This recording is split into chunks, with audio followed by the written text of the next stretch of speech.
देखिए, क्लास 10वीं का जो भूगोल है, जिसमें पहला चैप्टर है भारत संसाधन एवं उपयोग। ठीक, और इस चैप्टर के अंतर्गत आज हम जानेंगे साधन के जो प्रकार है। ठीक, उसमें 3-4 प्रकार से होते हैं। तो आज हम जानेंगे स्वामित्व के आधार पर संसाधन 4 प्रकार के होते हैं ना। स्वामित्व के आधार पर संसाधन कितने प्रकार के? 4 प्रकार के होते हैं। अब कौन सब होते हैं वह ध्यान से देखते हैं। ठीक, सबसे पहले क्या होता है? व्यक्तिगत संसाधन। व्यक्तिगत का मतलब क्या हुआ? कोई खास व्यक्ति। ठीक, कोई खास व्यक्ति हुआ। ठीक, जैसे कि ऐसे संसाधन किसी खास व्यक्ति के अधिकार क्षेत्र में होता है। जितने भी संसाधन है ना, तो कोई खास व्यक्ति के नाम होगा, है ना। तो खास व्यक्ति के नाम से हम जानेंगे कि वह संसाधन इस व्यक्ति के नाम से है और उसके अधिकार क्षेत्र में होता है, जिसके बदले में क्या करता है कि सरकार को लगान भी चुकाते हैं, है ना। सरकार को क्या करते हैं?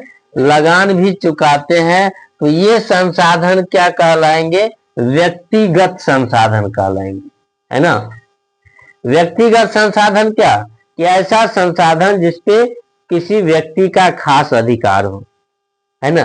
जैसे भूखंड, भूमि का जो कुछ खंड होता है, हिस्सा, हाँ जमीन, वो किसी व्यक्ति के नाम होते हैं ना। उस पे खास व्यक्ति का अधिकार है। कोई घर हो गया है ना, वो घर, बाग बगीचा हो गया, और ऐसे संसाधन है जिसमें क्या होता है कि कोई खास व्यक्ति का अधिकार होता है ना। चलिए, दूसरा क्या है? सामुदायिक संसाधन, है ना। सामुदायिक संसाधन क्या होता है कि ऐसे संसाधन किसी खास समुदाय के अधिकार क्षेत्र में होता है। ठीक, ऐसे संसाधन होगा जो किसी खास समुदाय के अधिकार क्षेत्र में होगा। जैसे कि समुदाय में जो लोग रहते हैं, एक जगह जितने भी लोग हैं, उसमें सबका अधिकार होगा और वो जो है समुदाय के लिए लाभ साबित होता है ना। उससे क्या करते हैं कि पूरे समुदाय के लोग लाभ उठाते हैं। जैसे क्या? मंदिर हो गया, है ना। मंदिर में किसी एक का अधिकार नहीं रहता है, पूरे समुदाय का अधिकार रहता है। कोई जो है सामुदायिक भवन हो गया, है ना, उसमें सबका अधिकार रहता है। खेल मैदान हो गया, है ना। तो सामुदायिक संसाधन का क्या मतलब हुआ कि जिसमें पूरे समूह के लोगों का क्या होता है? अधिकार रहता है। ठीक, चलिए, तीसरा क्या है? राष्ट्रीय संसाधन। राष्ट्रीय संसाधन का मतलब क्या हुआ कि कोई देश में जो संसाधन है ना, देश में उपलब्ध सभी संसाधन राष्ट्रीय संसाधन है। एक देश है और देश में जितने भी संसाधन है वो सभी संसाधन क्या होंगे? राष्ट्रीय संसाधन होंगे। सरकार संसाधन का उपयोग जनता के हित में करता है। राष्ट्रीय संसाधन जो भी है तो सरकार क्या करता है? कोई सड़क बना दिया, वो किसके लिए किया?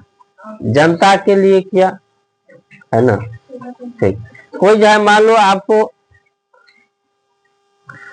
राष्ट्रीय संसाधन में क्या होगा कि जैसे बिजली बनाते हैं ना, तो वो सबके लिए उपयोग होता है ना, कोई खास व्यक्ति के लिए। तो राष्ट्र में जितने भी है, ठीक, राष्ट्रीय संसाधन हो गया। सड़क बना दिया तो पूरे राष्ट्रीय संसाधन के हित के लिए क्या है ना, लोग के हित के लिए किया। अंतरराष्ट्रीय का मतलब क्या होता है? दूसरे देश के लेवल पर, महादेश के लेवल पर, है ना। जैसे कि ऐसे संसाधन का नियंत्रण अंतरराष्ट्रीय संस्था करती है। यानी कि पूरे देश, जैसे क्या एक देश है ना, कई देश मिलाकर एक महादेश होता है। क्या होता है? ऐसे संसाधन होता है जो अंतरराष्ट्रीय संस्था क्या करता है? देख रेख करता है। एक सागर है ना, महासागर जो है तो 200 किलोमीटर तक, मान लो ये अगर महासागर है, 200 किलोमीटर तक जो भी संसाधन होगा, इसके नजदीक में जो देश है उसका अधिकार रहता है। ठीक, तो ये होता है अंतरराष्ट्रीय संसाधन। ठीक, उम्मीद है कि आप लोगों को यह वीडियो अच्छा लगा।